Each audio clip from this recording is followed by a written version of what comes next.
Hello friends, welcome to education and learning academy. यह relations and function का lecture 1.2 है। यदि आपने लेक्चर 1.1 नहीं देखा है तो प्लीज़ पहले आप उसे देख लें। उसमें मैंने रिलेशंस एंड फंक्शन की बेसिक डेफिनेशन के बारे में बताया है। उस वीडियो का लिंक मैंने डिस्क्रिप्शन बॉक्स में दे रखा है, आप वहाँ से देख सकते हैं। और यदि आप अभी तक आपने मेरे चैनल को सब्सक्राइब नहीं किया है तो प्लीज़ सब्सक्राइब कर दें और बेल आइकन को ज़रूर प्रेस करें, जिससे मेरी हर वीडियो की अपडेट आपको तुरंत मिल सके, और अपने फ्रेंड्स में भी शेयर करें। जैसा कि मैंने फर्स्ट लेक्चर में ही बताया था कि इस चैप्टर को बहुत ही केयरफुली पढ़ना होगा, क्योंकि इस चैप्टर में थ्योरेटिकल कॉन्सेप्ट ज़्यादा हैं और मैथ्स में स्टूडेंट थ्योरी पढ़ना कम पसंद करते हैं। हम इस वीडियो में टाइप्स ऑफ रिलेशन के बारे में जानेंगे। तो चलिए हम स्टार्ट करते हैं। टाइप्स ऑफ रिलेशन पर जाने से पहले सबसे पहले हम ये देख लेते हैं कि इस चैप्टर में हमें क्या क्या पढ़ना है। तो in this chapter we will deal with the following points. Following points क्या कौन से हैं? पहला जो है हमारा types of relation and function. Types of relation हम इस लेक्चर में देख ही रहे हैं, टाइप्स ऑफ फंक्शन हम आगे के लेक्चर्स में देखेंगे। And composition of function. Third है इन्वर्टिबल फंक्शन एंड फोर्थ है बाइनरी ऑपरेशन। इतना हमें इस चैप्टर में पढ़ना है। तो चलिए हम देखते हैं टाइप्स ऑफ रिलेशन के बारे में। तो types of relation generally two types का होता है, on the basis of Cartesian product. On the basis of Cartesian product यहाँ पे बताया गया है। तो कार्टेशियन प्रोडक्ट के बेसिस पे दो टाइप के रिलेशन यहाँ पे हैं। पहला जो है वो एम्प्टी रिलेशन है। पहला जो है एम्प्टी रिलेशन। क्या होता है empty relation? A relation R in a set A is called empty relation if no element of A is related to any element of A. R equal to phi contain A cross B, A cross A. इसका मतलब ये है कि कोई भी relation R है वो क्या है? नल सेट है, एक तरीके से एम्प्टी सेट है। वो A क्रॉस A में A क्रॉस A का कोई भी एलिमेंट R का रिलेशन नहीं बनेगा। ठीक है, आगे हम इसको एग्जाम्पल की मदद समझेंगे तो और अच्छे से समझ में आएगा। सेकंड जो है इन्वर्सल रिलेशन। इन्वर्सल रिलेशन क्या है? A relation R in a set A is called universal relation if each element of A is related, if each element of A is related to every element of A। ठीक है, R equal to A cross A। इसका मतलब है कि जो हम A cross A का Cartesian product बनाएंगे उसके एवरी एलिमेंट, सारे एलिमेंट होंगे वो R में बिलोंग करेंगे। मतलब रिलेशन हमारा उसका बनेगा सभी एलिमेंट के, A क्रॉस A के सभी एलिमेंट का। एक एग्जाम्पल से हम इसको समझते हैं अच्छे से। तो एक हमने सेट लिया है 1 2 3 4। सेट ए हमने लिया है 1 2 3 4। इसका कार्टेशियन प्रोडक्ट हमने यहाँ पर कर लिया है। ये कार्टेशियन प्रोडक्ट ए क्रॉस ए हमने कर लिया है। ये कार्टेशियन प्रोडक्ट कैसे करते हैं ये मैंने प्रीवियस लेक्चर में बताया था। अब यहाँ पे सबसे पहला कंसीडर करते हैं एक relation. Consider relation R in set A, जो इस प्रकार है R A, B such that A minus B equal to 10। मतलब A और B में कैसा रिलेशन है? उन दोनों का डिफरेंस जो आ रहा है वो 10 आ रहा है। ठीक है, तो क्या ये A क्रॉस A में कोई भी ऐसा एलिमेंट, यहाँ पे कोई भी ऐसा एलिमेंट बन रहा है जो इसका डिफरेंस 10 आ रहा हो? ठीक है, देखिए यहाँ पे 1 minus 1 0, 1 minus 2 1 minus 3 1 minus 4 2 minus 1 2 2 minus 2। यहाँ पर हम चाहे कोई भी एलिमेंट ले लें, किसी का भी डिफरेंस 10 नहीं आ रहा है। मतलब ये रिलेशन जो है इस A क्रॉस A में बिलोंग नहीं कर रहा है। तो इसीलिए R जो होगा वो एम्प्टी रिलेशन होगा। तो यही मैं बता रहा था कि R एम्प्टी रिलेशन कैसे होगा। Because no pair A, B, no pair in A cross A satisfy the condition A minus B equal to 10। मतलब A और B जो A क्रॉस A में है, कोई भी ऐसा पेयर नहीं है जो A minus B equal to 10 को सेटिस्फाई कर सके। इसीलिए आर क्या है, एम्प्टी रिलेशन है। एक दूसरा हम कंसीडर करते हैं relation, consider another relation R dash. R dash हमने इन सेट ए में कंसीडर किया, क्या है, A comma B such that A minus B का मॉड जो है वो ग्रेटर देन इक्वल टू 0 के है। तो ये हमारा यूनिवर्सल सेट या यूनिवर्सल रिलेशन कैसे होगा वो हम देखेंगे। तो यहाँ पर क्या कहा है, a माइनस बी जो डिफरेंस है का मॉड, डिफरेंस का मॉड जो है वो या तो 0 है या तो उससे अधिक है। तो यहाँ पे देखेंगे 1 माइनस 1 क्या है, 0, 1 माइनस 2, 1 माइनस 2 हो गया यहाँ पर, तो 1 माइनस 2 क्या हुआ, -1, और -1 का मॉड क्या होगा, प्लस हो जाएगा।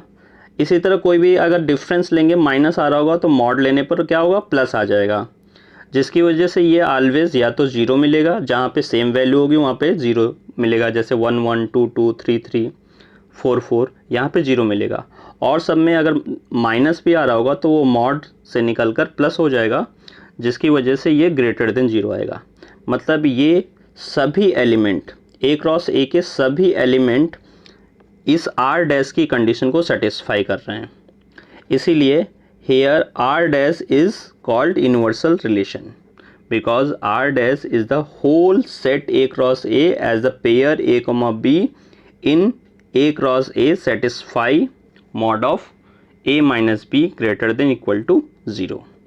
ठीक है, आगे हम देखते हैं। एक अब इम्पॉर्टेंट रिलेशन है इक्विवेलेंस रिलेशन। ठीक है, इक्विवेलेंस रिलेशन क्या होता है, it is one of the most important relation which plays a significant role in mathematics. बहुत ही इम्पॉर्टेंट रिलेशन है। इसको हम कैसे डिफाइन करते हैं, a relation R in a set A is said to be an equivalence relation. ये क्या होगा, इक्विवेलेंस रिलेशन होगा इफ़ आर जो है वो क्या हो, रिफ्लेक्सिव हो, सिमेट्रिक हो एंड ट्रांजिटिव हो, हो। यहाँ पर आर क्या होना चाहिए, रिफ्लेक्सिव होना चाहिए, सिमेट्रिक होना चाहिए एंड ट्रांजिटिव। ये तीनों रिलेशन जब अगर कोई आर में होगा तो वो क्या कहलाएगा, इक्विवेलेंस रिलेशन। तो आर क्या कहलाएगा, इक्विवेलेंस रिलेशन। अब रिफ्लेक्सिव, सिमेट्रिक एंड ट्रांजिटिव क्या होंगे वो हम देखेंगे। तो आइए हम देखते हैं। तो यहाँ पे मैंने बताया है कि a relation R in a set A is called reflexive if a comma a belongs to R for every a belongs to A, capital A set है यहाँ पर।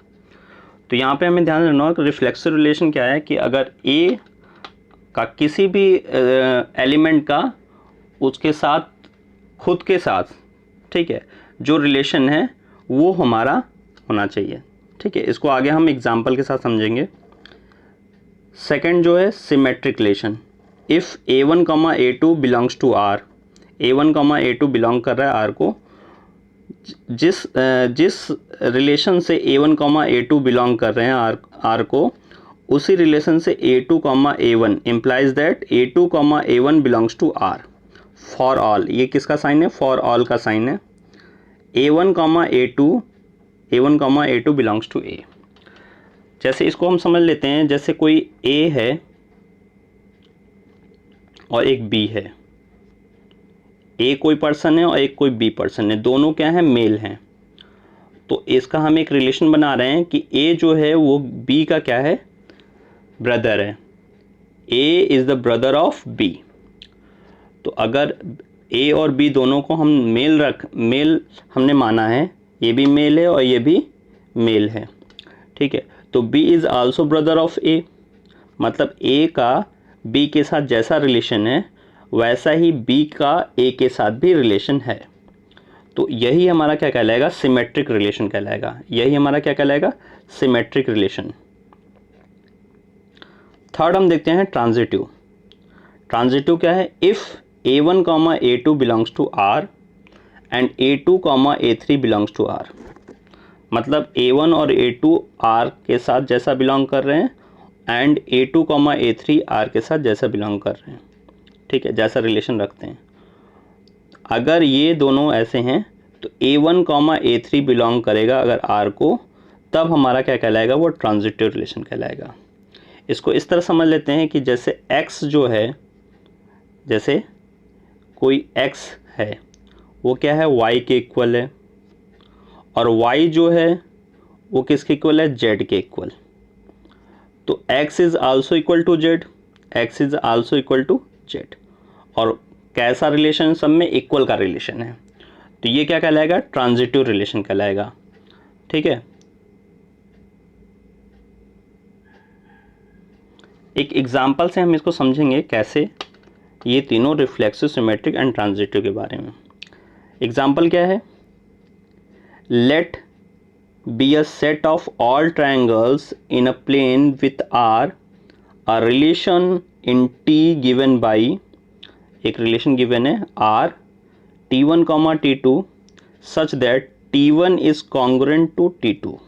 मतलब एक रिलेशन ऐसा बनाया गया है कि जिसमें दो ट्रायंगल हैं T1 और T2, T1 जो है T2 के साथ कैसा रिलेशन रखता है, कॉन्ग्रुएंट का। ठीक है, हमें बताना है so that R is an equivalence relation. R कैसा है रिलेशन, इक्विवेलेंस का। तो R को इक्विवेलेंस रिलेशन दिखाने के लिए हमें रिफ्लेक्सिव, सिमेट्रिक एंड ट्रांजिटिव, ये तीनों हमें दिखाना होगा। अगर इसमें से कोई एक भी सेटिस्फाई नहीं करेगा रिलेशन, तो वो इक्विवेलेंस रिलेशन नहीं होगा। तो हम यहाँ पे इसका सॉल्यूशन करेंगे।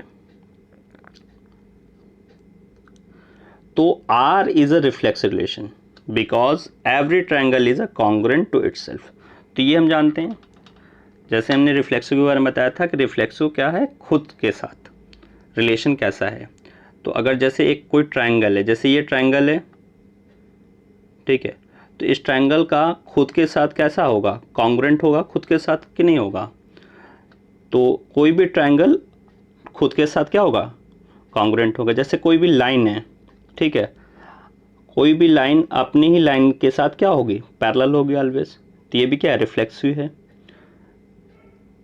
तो यहाँ पे ये R क्या है, रिफ्लेक्सिव होगा। क्यों, क्योंकि कोई भी ट्रायंगल जो है वो कॉन्ग्रुएंट होता है खुद के। ठीक है, every triangle is congruent to itself. Symmetric के लिए हमने क्या किया, सिमेट्रिक तो लेट किया है कि T1 और T2, T1 एक ट्रायंगल लेट किया, एक T2, तो T1 T2 belongs to R। ठीक है, कैसा बिलोंग कर रहा है, T1 is congruent to T2, ये हमने माना। तो अगर कोई एक ट्रायंगल T1 है, जैसे ये हमारा क्या है, T1 है, और ये क्या है, T2 है, ये हमारा T2 है। तो T1 जो है वो क्या है, कॉन्ग्रुएंट है T2 के, T1 जो है वो कॉन्ग्रुएंट है T2 के, तो T2 भी कॉन्ग्रुएंट होगा T1 के। तो यहाँ पे हमने क्या लिखा, T2 is congruent to T1, क्योंकि ट्रायंगल में ये प्रॉपर्टी होती है, अगर जैसे T1 जो है कॉन्ग्रुएंट है T2 के, तो T2 भी T1 के कॉन्ग्रुएंट होगा। तो T2 is congruent to T1, तो हमने क्या लिखा, इसको T2 T1, ठीक है, बिलोंग्स टू R। तो यहाँ पे T1 T2 जिस तरह से रिलेशन रख रहा था R के साथ, उसी तरह T2 T1 में भी रिलेशन है। ठीक है, तो इसीलिए R क्या होगा, सिमेट्रिक होगा। R यहाँ पे क्या होगा, सिमेट्रिक। ट्रांजिटिव के लिए हम देखेंगे, ट्रांजिटिव के लिए हमने क्या कर लिया, लेट कर लिया T1 T2 belongs to R and T2 T3 belongs to R। कैसा रिलेशन रख रहे हैं, T1 is congruent to T2 है and T2 is congruent to T3। तो अगर जैसे यहाँ पे तीन ट्रायंगल हैं, एक T1 है और एक T2 है, एक T3 है, तो T1 कॉन्ग्रुएंट है T2 के और T2 कॉन्ग्रुएंट है T3 के। तो यहाँ पे जाहिर सी बात है कि अगर T1 T2 के कॉन्ग्रुएंट है और T2 T3 के कॉन्ग्रुएंट है, तो T1 भी T3 के कॉन्ग्रुएंट होगा। तो इसीलिए हमने यहाँ पे लिखा T1 is congruent to T3। ठीक है, और यहाँ पे T1 T3 belongs to R, इस तरह हमने रिलेशन ले लिया। इसलिए hence R is transitive, R क्या होगा, ट्रांजिटिव होगा। ठीक है, अब R क्या है, तीनों है यहाँ पर, रिफ्लेक्सिव भी है, सिमेट्रिक भी है और ट्रांजिटिव भी है। इसीलिए R क्या होगा, R is reflexive, symmetric and transitive, so R is an equivalence relation. तो जब ये तीनों रिलेशन होंगे R में, तो वो क्या कहलाएगा, इक्विवेलेंस रिलेशन। एक और एग्जांपल हम देखेंगे। ये एग्जांपल क्या है, so that the relation R in the set 1 2 3 है, गिवन बाय आर कैसा रिलेशन है, 1 1 2 2 3 3 1 2 एंड 2 3 ये दे रखा है। क्या बताना है इसमें, ये रिफ्लेक्सिव है, सिमेट्रिक और ट्रांजिटिव नहीं है, ये हमें बताना है। तो R इज़ अ रिफ्लेक्सिव है, कैसे है, यहाँ पे 1 2 3 सेट दे रखा है। ये सेट क्या दे रखा है, 1 2 3। तो 1 का 1 के साथ रिलेशन है यहाँ पर, हाँ है, R में 1 1 है, 2 का 2 2 भी है, इसी तरह 3 3 भी है। तो यहाँ पर 1 1 भी है, 2 2 भी है एंड 3 3 भी R में बिलोंग कर रहा है, इसीलिए रिफ्लेक्सिव है। क्योंकि 1 का 1 के साथ, 2 का 2 के साथ और 3 का 3 के साथ जब ऐसा हम देखते हैं तो वो क्या कहलाता है, रिफ्लेक्सिव। और ये R में तीनों प्रेजेंट हैं, इसीलिए रिफ्लेक्सिव होंगे। अगर जैसे 3 3 ना होता, तो 3 3 यहाँ पे ना होता तो वो रिफ्लेक्सिव नहीं होता, क्योंकि सेट में 3 है और R में अगर 3 3 ना होता, 1 1 है, 2 2 है और 3 3 नहीं है, तो रिफ्लेक्सिव नहीं होता। R is not symmetric, symmetric क्यों नहीं है, जैसे यहाँ पर हम देख लेते हैं। जैसे यहाँ पर R सिमेट्रिक क्यों नहीं है, यहाँ पर हम देखते हैं। जैसे 1 2 यहाँ पे दे रखा है R में, 1 2 बिलोंग कर रहा है R को, ठीक है, कोई दिक्कत नहीं है। बट 2 1 बिलोंग करना चाहिए कि नहीं करना चाहिए सिमेट्रिक होने के लिए। जब 1 2 बिलोंग कर रहा है R को, तो 2 1 भी इसमें बिलोंग करना चाहिए। बट R में कहीं भी 2 1 नहीं है, इसलिए 2 1 does not belongs to R, ठीक है, इसीलिए डज नॉट बिलोंग्स टू का ये साइन है। तो R क्या होगा, सिमेट्रिक नहीं होगा यहाँ पर। Similarly R is not a transitive, transitive के लिए हम क्या देखते हैं, 3 इसमें हम एलिमेंट लेते हैं। जैसे 1 2 बिलोंग्स टू R, 1 2 बिलोंग्स कर रहा है R का, एंड 2 3 बिलोंग्स टू R, 2 3 भी यहाँ पे बिलोंग कर रहा है। But 1 2 and 2 3 belongs to R, but 1 3 does not belongs to R। अगर हमें ये ट्रांजिटिव करना है तो 1 2 belongs to R and 2 3 belongs to R है, तो 1 3 बिलोंग्स टू R दिखाना होगा, किसमें, रिलेशन R में। बट यहाँ पर R में 1 3 नहीं प्रेजेंट है, जिसकी वजह से ये ट्रांजिटिव नहीं होगा। तो ये क्या होगा, R सिर्फ रिफ्लेक्सिव होगा, ना तो सिमेट्रिक होगा और ना ही ट्रांजिटिव। तो hence R is reflexive but neither symmetric nor transitive, ठीक है। तो इस तरह हमने यहाँ पर रिफ्लेक्सिव, सिमेट्रिक एंड ट्रांजिटिव देखा।